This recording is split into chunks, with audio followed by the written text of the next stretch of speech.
There's a quiet kind of exhaustion that doesn't come from lifting heavy things or running long distances.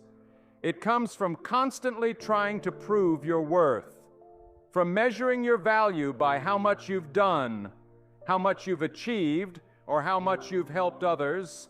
It's the kind of tired that sleep alone can't fix. I remember a time when I felt this way. I was pushing myself to meet every deadline, say yes to every request, and stay ahead in every aspect of life. Rest felt like a luxury I hadn't earned. Even when my body screamed for a break, my mind whispered, "Not yet. You haven't done enough." This mindset is more common than we think. In our culture, productivity is often seen as a measure of success. We wear busyness like a badge of honor, believing that constant activity equates to value. But this belief is not only misleading, it's harmful. Dr. Saundra Dalton-Smith, a physician and author, identifies 7 types of rest that we all need: physical, mental, sensory, creative, emotional, social, and spiritual. Neglecting any of these can lead to burnout and a sense of emptiness, even if we're getting enough sleep. She emphasizes that rest is not merely the absence of activity, but the presence of restoration. Science supports this. Research from the University of California, San Francisco indicates that deep rest, achieved through practices like meditation, nature walks, or engaging in hobbies, can rejuvenate our minds and bodies at a cellular level. These activities activate the parasympathetic nervous system, reducing stress hormones and promoting healing. Yet, despite this knowledge, many of us struggle to rest without guilt. We've internalized the idea that rest must be earned, that we need to reach a certain level of exhaustion before we're allowed to pause. But this notion is flawed. Rest is not a reward, it's a necessity. Consider the words of the philosopher Alan Watts, who said, "We seldom realize, for example, that our most private thoughts and emotions are not actually our own.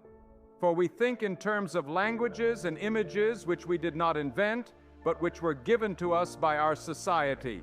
Our reluctance to rest is not entirely our fault, it's a reflection of societal expectations. Breaking free from this mindset requires intentionality. It means redefining rest not as idleness, but as a proactive step toward well-being.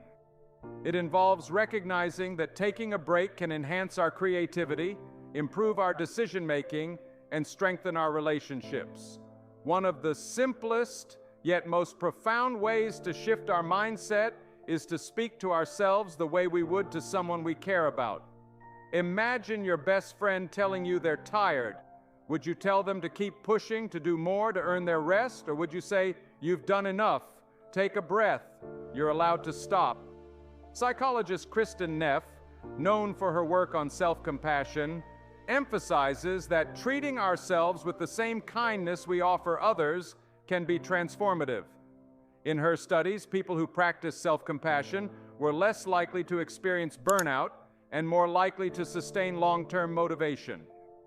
When we learn to listen to ourselves without judgment, when we allow ourselves space to breathe without shame, we begin to rewrite the narrative. Rest is no longer a sign of weakness or failure. It becomes a powerful act of self-respect. In a world that rewards hustle and constant movement, choosing to rest becomes a quiet rebellion. It's a way of saying, "My worth is not tied to my output. I am valuable even when I am still." There's also a deeper layer to rest, one that connects us to meaning. Viktor Frankl, a Holocaust survivor and psychiatrist, wrote in Man's Search for Meaning that suffering ceases to be suffering the moment it finds meaning. Rest, similarly, is not just about escaping stress. It's about finding purpose in slowing down. It's about being present enough to notice what truly matters.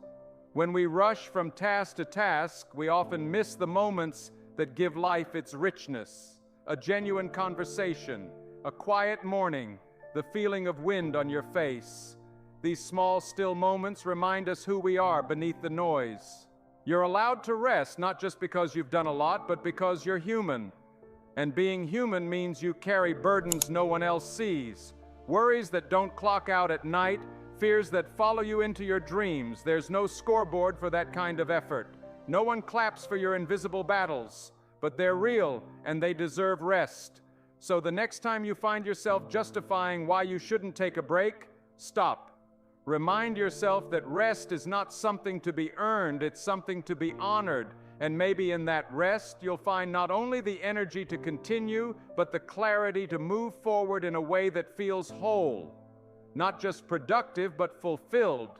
Because you are not a machine, you are not your to-do list, you are not behind, you are a living, breathing soul, and rest is not the end of your progress, it's part of it.